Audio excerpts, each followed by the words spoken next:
When I started carving, my mentor had me sharpening carving tools for the first couple of days. We didn't touch a piece of wood until he knew that I could sharpen the tools properly. And I've got to say over the years that I've never regretted this, and it's always been one of the most important things I've ever learned. So I can't overemphasize going forward the importance for you to learn how to sharpen your carving tools correctly and to keep them sharp. Normally when I'm teaching beginners, I start with sharpening, the same way as I was taught.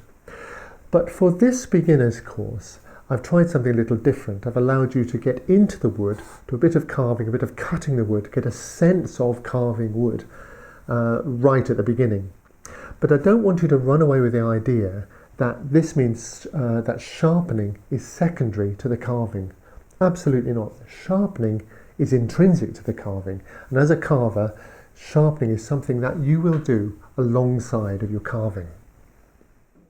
One of the worst things you can try and do is carve with dull tools. That puts more people off carving than anything else. So you need to have your tools sharp, you need to address it.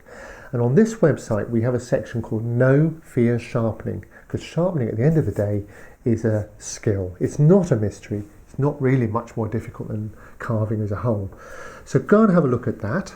I would suggest if you're going to learn to sharpen yourself, as you should, this middle gouge, this number 6 at 1/2 inch, 14mm, that's a good one to start learning to sharpen with.